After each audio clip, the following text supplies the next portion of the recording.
तीन बर्र-ए-आज़मों पर हुकूमत करने वाले अमीर अल-मोमिनीन हजरत उमर बिन अब्दुल अजीज जब गवर्नर थे तो 60 ऊंटों पर आपका सामान जाया करता, लेकिन जब अमीर अल-मोमिनीन बनते हैं तो फिर घर का आलम यह है कि ज़ौजा दरख्वास्त करती है कि ईद आ गई है, बच्चे नए कपड़े मांग रहे हैं और आप कह रहे हैं कि मेरे पास तो कपड़ों के लिए पैसे नहीं हैं।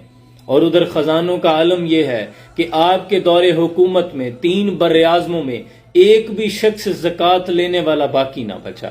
लेकिन घर के हालात का आलम यह है कि बीवी से कह रहे हैं कि बच्चों के कपड़ों के लिए पैसे नहीं हैं, और बीवी तजवीज दे रही है कि आप ऐसा करें कि अपने वजीर खजाना से कहें कि हमें 1 महीना की तनख्वाह एडवांस दे दे, मैं उससे बच्चों के कपड़े खरीद लेती हूँ, बाकी घर का खर्चा मैं महीना भर मजदूरी करके चला लूंगी। और आप कहते हैं कि हाँ ये तजवीज ठीक है। आपने मज़ाहिम को बुलाया, वजीर खजाना से कहा कि मुझे 1 महीने की तनख्वाह एडवांस में दे दी जाए। और फिर वजीर खजाना भी अहले ईमान हुआ करते, उन्होंने एक कागज और कलम उठाया और आपके सामने रख दिया, कहा अमीरुल मोमिनीन मुझे यहाँ पे लिख दें कि आपके पास 1 महीने की जिंदगी बाकी है, यानी जिंदगी आपको 1 महीने की मोहलत दे देगी, मौत नहीं आएगी। आप पे सख्ता तारी हुआ, खामोशी से उठकर घर आए और नम आंखों से अपनी बीवी से कहने लगे कि बच्चों से कह दो कि तुम्हारे बाप के पास कपड़ों के पैसे नहीं हैं। ईद का दिन आया, तमाम लोग आपसे मिलने आए, बच्चियां और बच्चे मिलाकर, बेटियां और बेटे मिलाकर आपके 12 बच्चे थे।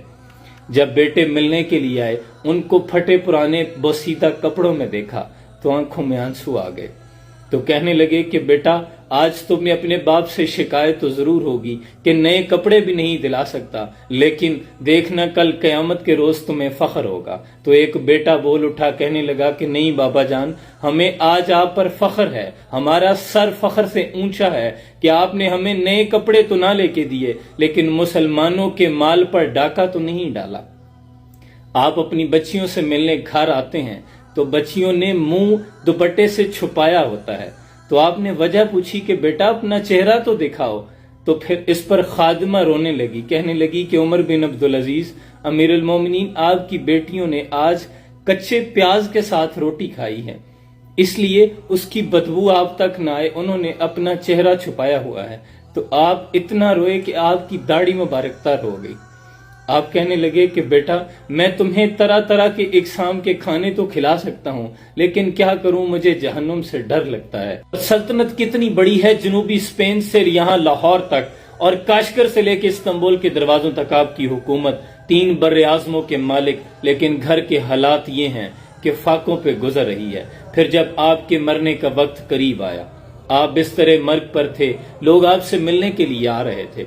आपका साला, आपकी बीवी का भाई आपसे मिलने आता है और अपनी बहन को साइड पे करके कहता है कि अमीरुल मोमिनीन का लिबास फटा पुराना है, तरह तरह के बादशाह लोग मिलने आ रहे हैं, आप इनका लिबास ही तब्दील करवा दें।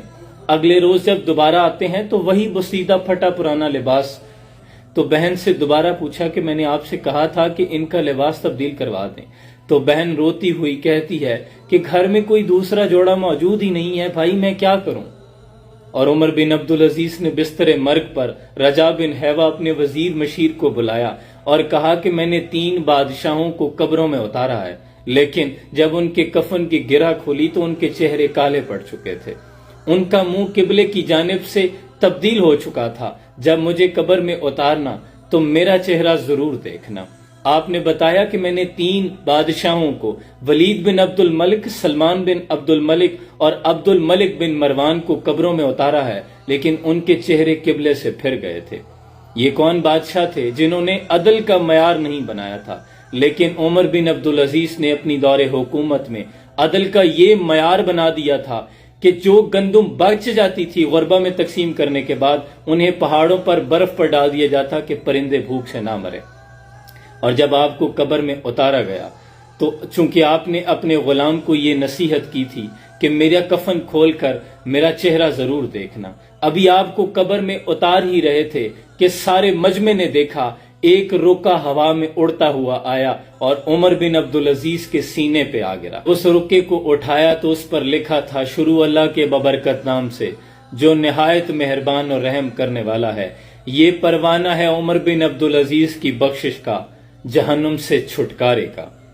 कुर्बान जाऊं 3 बरे-आज़मों की हुकूमत को लात मार दी, ऐशो इशरत की जिंदगी छोड़ दी, अपने रब की रजा पे राजी रहे, और आलम यह है कि जन्नत का परवाना लेके दुनिया से रुखसत हो रहे हैं।